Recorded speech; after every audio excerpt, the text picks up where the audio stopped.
Antonio, can you tell me a bit about how you started off as an artist, as a fine artist? Yeah, so back when I used to play basketball for the University of Montana, I ended up tearing both my ACLs in basketball. Wow. So then once I tore my ACLs, I really couldn't do anything. So I used to draw the horses that was outside my house. I actually got pretty good at it over a year. And then I entered my horse into an art contest. And then once I entered in there, I won first place. Took first place and they auctioned it off for $2,000. And then from there, I just like, hey, I'm gonna stick with it. And that's how I initially started off getting into animals. I started drawing just the wildlife that was in Montana. It was like bison, cows, and horses. So you look at my work at the beginning, all of it are horses and cows. And people ask me why I draw those things. So that's what has started me to start drawing.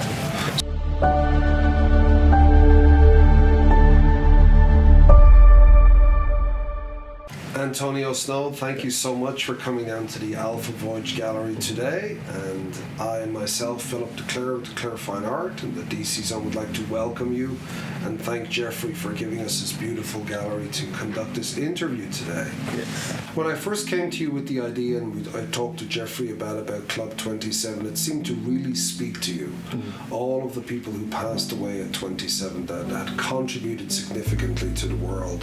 Right. And I'd mentioned Basquiat, and you seem to feel a very strong connection with him. Can you talk a little bit about that? Yeah, because there's not many artists that we can name, like for us as African Americans, that are successful, or we can look up and be like, oh, that guy made it, And that's huge in our community because we need that support, or that person that say that we can do that. We want to bring that to light, let you know that there is one of us up there that has one of the highest selling paintings, and and he's one of our brothers. And also, his story is very interesting because he battled with a lot of issues in his personal life, but like you, I feel that he really felt through his art he could really express himself. How large is your piece that you're doing? The basket? Yes. That's 32 by 42, so it's that's a nice size. Did you consciously think of it before, or did you go in there to discover what the canvas would deliver to you? I have a drawing tablet on my computer, so I do everything there before I bring it to life. So like I switch the pieces around, bring everything here, get my references and so on, and then just sketch them all out. And then when I'm done, then I bring it to my canvas. Do you think that artists are supported by society at the moment? Do you think that's changed in any way? I think it's difficult to make it anything. I think the great ones are the ones that make it. Any profession you take on only the great one to survive in each profession. That comes back maybe to that tenacity that you were talking about. Do you think a lot of artists at this time are quietly suffering because of the lockdowns? Most definitely. Most definitely. Oh yeah, I feel like the lockdown you're speaking of. Yes, specifically. Yes. The isolation. Right. It may give artists an outlet to actually create. I know I create more since the lockdown. You stay at home and just create. Yeah. A lot of artists or photographers that I've been talking to internationally, they're very affected by the fact of the masks. And almost as if their voice as an artist or their expression has been somehow shut down. How has that impacted you in terms of your expression, in terms of how you work? It doesn't seem that it's impacted you that much. No. See, with the new one that I'm doing for the Club 27, I think that one's very special because I have everything tied to it. I can explain it to you, but you have to see the vision. You have to actually see the painting to actually understand the vision. Yes. But I just take everything that has, like everything that's going on in the world with the racial injustice and the cops and the COVID and the mask. I put that all in the picture that I'm doing with the Club 27. I just take everything that's in effect right now and I'm just going to put it into one image. So you're using this, Right. and you're transferring it into your work. Right, so you're gonna see symbolism from everything on there. Like you know how the picture the famous picture of Basquiat with he had his hand up like this. Yes. Actually, he's like this. Yes. And he's holding a cigarette. Yes. So you know what I'm speaking of. Yeah. So I changed the cigarette to the vaccine that they give us. Really? Wow. Right. And then I have a mask over his face. Wow. Uh-huh. And then here I have the handcuffs falling from his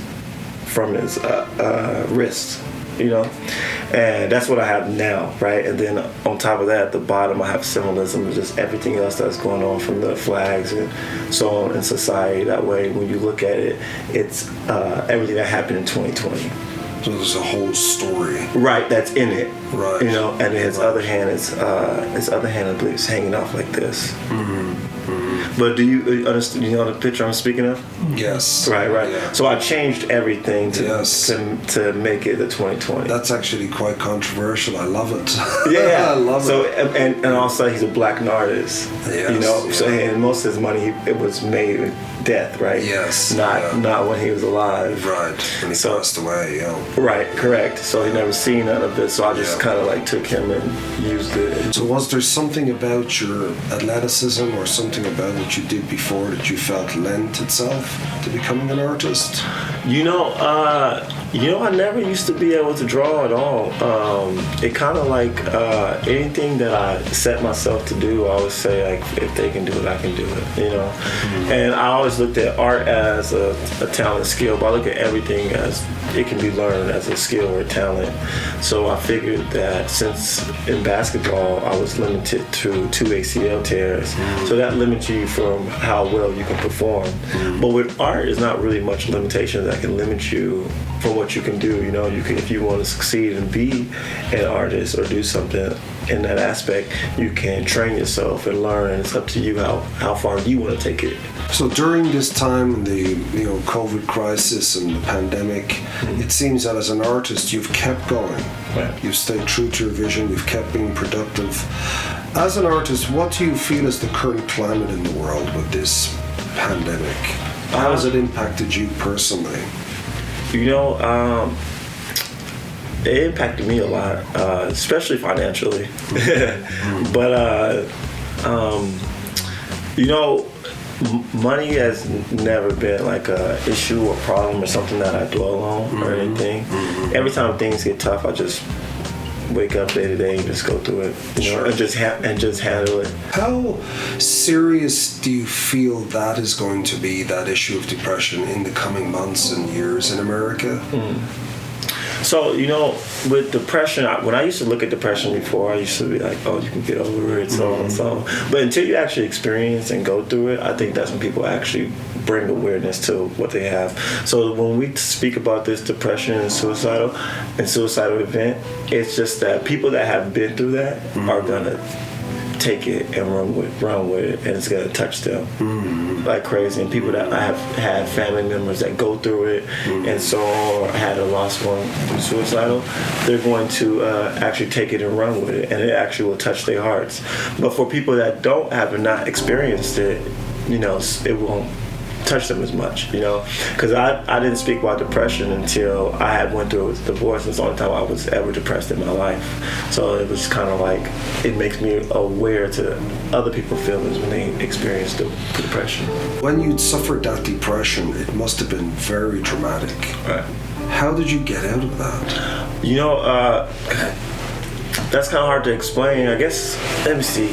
So when I moved back to Vegas, so my wife left me on our anniversary, August 2nd, right? So, and it was, you couldn't tell, right? So I moved back to Vegas like August 14th. And I used to be in the room all day, and I was just stare at the wall. And I would draw, I drew the lion, a full body lion standing up. And that took me, I think, 3 months to draw. Wow. Yeah, so, because I was staring at it most of the time. I wouldn't actually do anything. I would have to have music move me or put me in a different mood to actually get up and do it. I ended up selling that one at the Boulder City art show. It's like the second largest art show in the Southwest. And so over time, I started getting better and better and better. And then I started expressing it more into my art, and it kept giving me the courage to keep finishing and keep going on, And then eventually the pain started going away and going away and going away over time. And then me actually putting it into my artwork. So that's why I have to use the music to put me back into how I was feeling at the time in order for me to create these pieces, because I no longer have the feeling, because the time has already healed it. You would be surprised about how many people, successful people, very successful people, are quietly inside suffering from very severe depression. Mm-hmm. Do you think there's something in the artistic process that triggers that, or do you think it's more just in terms of your own biochemistry? You know, that's a hard question for me to answer. Extremely hard. Yeah. I'm not sure. I know that most artists that actually express their emotions through art have either been through a depression or been through a time in their life where they needed to tell a story and probably felt like they had no voice, so they expressed it into their art. Wow. Do you feel that the people around you were very instrumental and helpful? Was there anyone around you at that time who helped you at the time? Just you yourself? Yeah, it was just me, myself. Oh. It's pretty tough because, I mean, in African-American culture, we're pretty tough on each other. So you express emotions like that, sometimes you get shamed on or so on, or you don't want to say that to your family because then they think you're weak or so on. Right. So I stayed to myself, and it was just me. Yeah. And your tenacious spirit to keep going. Right, and just keep going.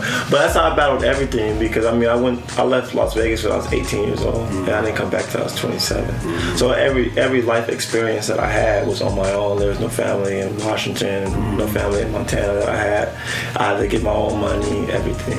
Nothing was helped or given to me in those times. So when I came back at 27 after depression, I just went through it myself too. Because when I saw one of your videos I believe it was on Instagram, hearing the story was so interesting. I think this is very much a part of your life, is that your personal life seems to really inform the work. How important do you think that is for an artist?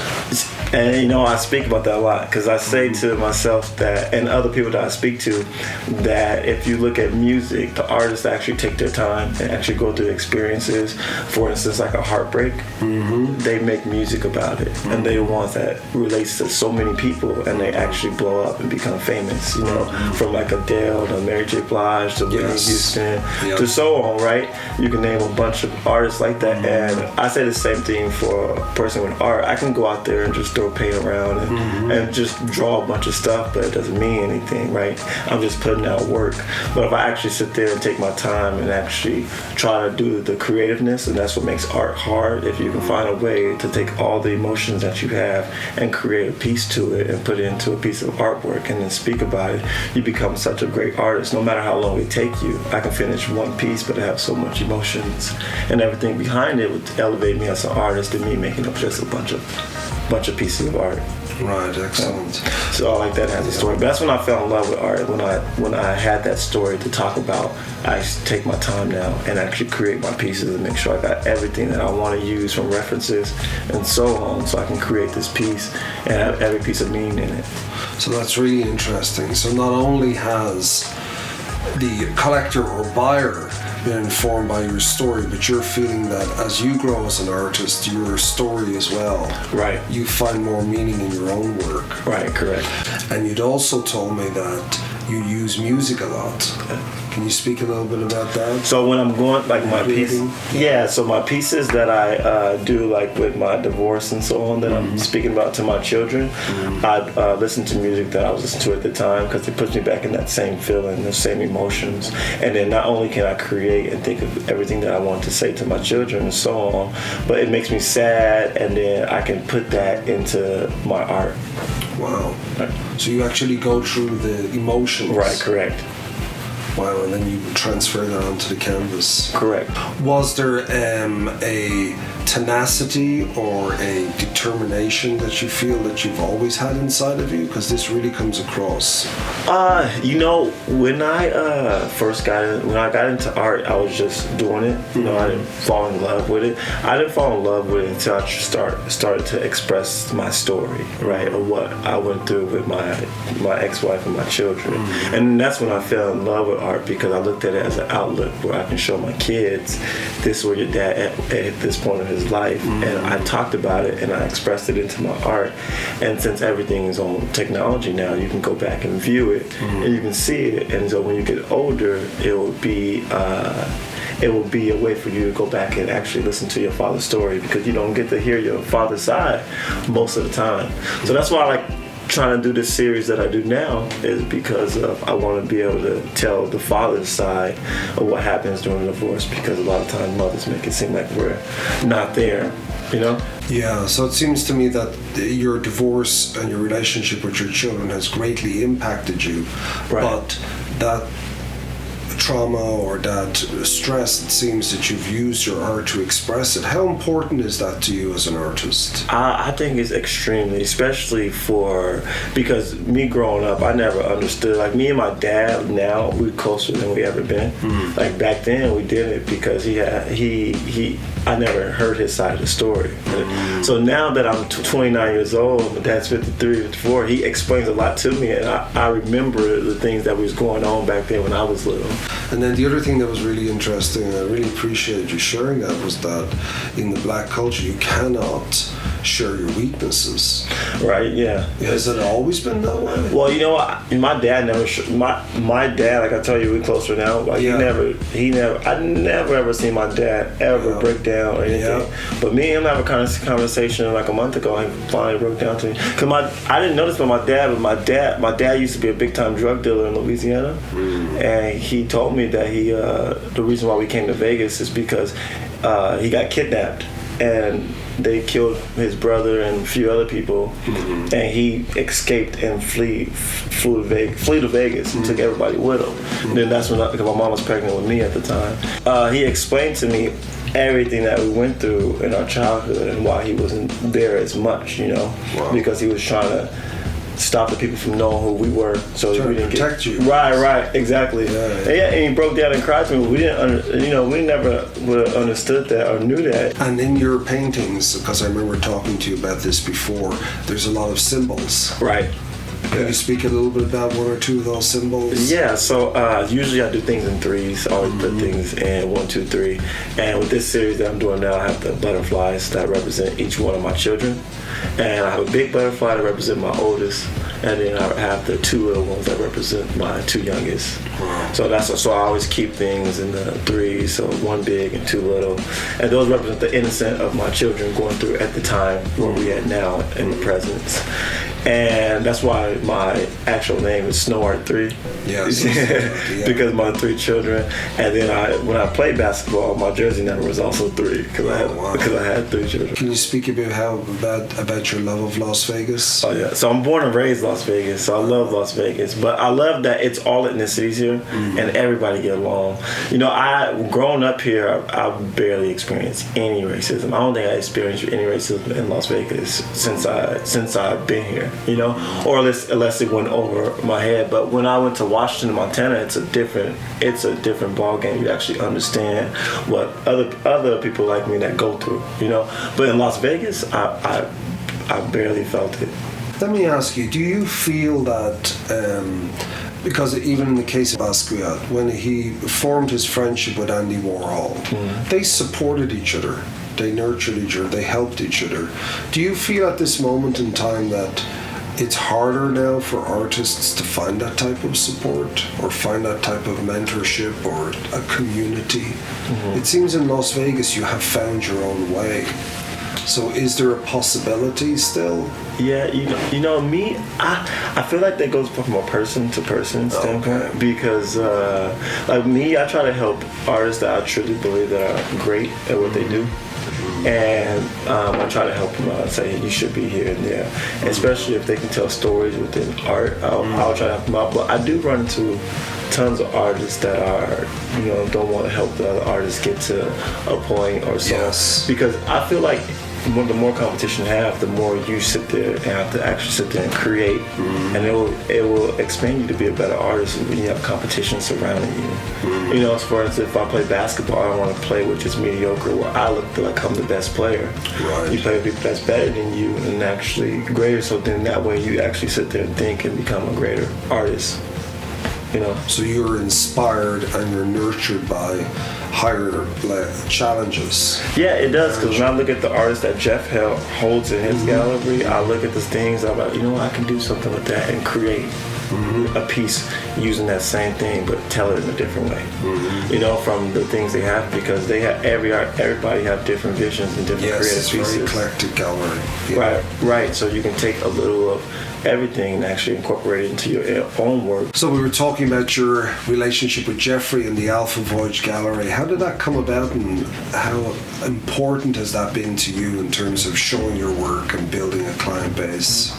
Yeah, so when I met Jeffrey, I met him through Instagram first, and then we met in person. And a previous artist that I knew was in here, and I said, how do you get there? It's a nice gallery. And he told me who it was, and I reached out to him. And I spoke to him a little bit, and then he said he'll take my work and so on, show him a few pieces. So then I appreciate that, because all the other galleries in Las Vegas, well, a lot of them, they are out to make rent. They're not really trying to help the artists and actually succeed in their work. They just trying to make the rent, and they charge you a huge fee on top of a commission fee. Yes. Yeah. Whereas Jeffrey just runs it as a basic gallery. If he believes that he can sell your work, or he can take you to another level, he'll take it. And I appreciate that, because a lot of galleries, it's hard to get in those big ones that's making money, because you have to start at a small one, but the small ones are making it where artists can't survive and can't be known or noticed, because who knows how long it may take for you to get noticed, especially because I started off in the art district, being in the galleries down there. So that relationship that you guys have fostered over some time has really helped you as an artist. Oh, most definitely. To feel like you're supported. Oh, most definitely. When we threw a show actually in December of last year. I believe it was December last year. And, and it was pretty good. Enough people came, and then from there, I actually started to get more sales, and people started contacting me and seeing that I'm doing it seriously. Right. And it looks good when you're into the gallery as well as an artist. Yes. Right. Wow, very cool. Yeah. So what can we expect next from Antonio over the coming months? We have the Club 27 night event. What's going to evolve out of your work over the coming months, do you feel? So I have the next piece which I'm making, which has just the black horse, and then it has all the struggles and everything that me as the father went through. So it just brings I kind of explain it so you can get a little vision to it. Very helpful. So what you see here is that they're having a race, correct? And with the race that they're having, I call it the truth and lies, because when my kids came back to me, I haven't seen them in those 2 years. So when they came to me, they used to tell me that so-and-so said not to call you dad, and not to that you didn't love us, that's why you left, and so on. So I call it the race between truth and lies, because you tell your kids that and they understand that, but they grow and then they actually see their dad's story and everything that he has done. I documented from social media from day one. So I have in this race that after the black horse has actually a carriage on it, that you see it's breaking free. Right now it's breaking free, so the image goes backwards, back to where the white horse is completely in front of the black horse. So the next image is just the black horse. And it has a carriage breaking off from it, because it's a carriage on it. On the carriage, it's a guy with a whip. The whip is rolled up into a rolled up money. You take money and you roll it up. So it's a whip, but it's like a huge dollar bill. And that represents, and it's going to the black horse, and it represents the child support that I pay that. And then also the person on his back is the judge, right? That's on the carriage. And then on top of that, you have the the shackles that's on the black horse back legs. That's why you only see the front half of the body. So then the next image have the shackles that's on it that he has to break free, right? And then you have just the one butterfly going along, because that would represent the closest son that was to me, right, which is the one that I have in my previous marriage.